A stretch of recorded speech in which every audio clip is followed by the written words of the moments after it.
আলাইহি সাল্লামকে দিয়ে আল্লাহ তাআলা ছাগল চড়িয়েছেন, যে ছাগল চড়ার থেকে নিয়ে বিশ্ব পরিচালনা করেছেন। এর মাধ্যমে অনেক অনুশীলন আছে, ছাগল চড়ানোর মধ্যে অনেক শিক্ষা আছে, যে শুধু আমাদের নবীকে না, রাসূল করিম সাল্লাল্লাহু আলাইহি সাল্লাম বলেছেন, মা বাসাল্লাহু নবিয়ান ইল্লা ওয়াহাল গরম, যে আল্লাহ তাআলা এমন কোন নবীকে পাঠান নাই যে যার মাধ্যমে আল্লাহ তাআলা ছাগল চড়িয়ে দেন। মানে অধিকাংশ নবীর মাধ্যমে, প্রত্যেক নবীর মাধ্যমে আল্লাহ তাআলা ছাগল চড়িয়ে দিয়েছে।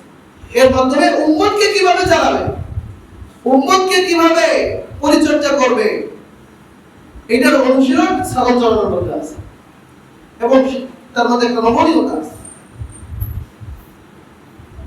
তো আদব কিভাবে শিষ্টাচার শিক্ষা দেওয়া যায়, আল্লাহ তাআলা সেগুলো নিজের পক্ষ থেকে করিয়েছেন।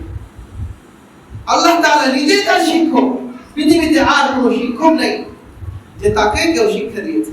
তিনি উম্মি ছিলেন, কিন্তু সব কিছু জানেন মানুষকে অবাক করার জন্য। যে লোকটা আনপড়, নিজের নামটা পর্যন্ত চেনে না, বলতে পারে না, যেমন সুলহ হুদাইবিয়ার সময় ওরা রাসূলুল্লাহ মানবে না, বলে এটা কেটে দাও।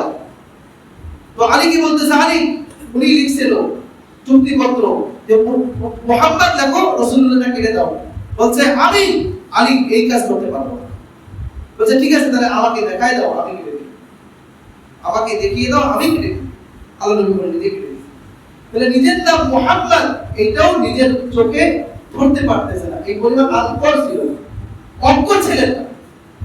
উম্মি মানে কি না, অজ্ঞ না, বরং তিনি কোনো দুনিয়ার কোনো ব্যক্তির কাছে পড়ালেখা করেননি, তার স্বয়ং ওস্তাদকে বলেন আল্লাহ তাআলা।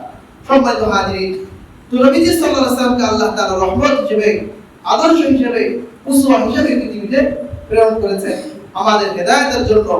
নূরান বাশীরান ওয়া নাযীরা, তিনি পথ প্রদর্শক এবং ভীতি প্রদর্শনকারী এবং সুসংবাদদাতা রূপে এসেছেন।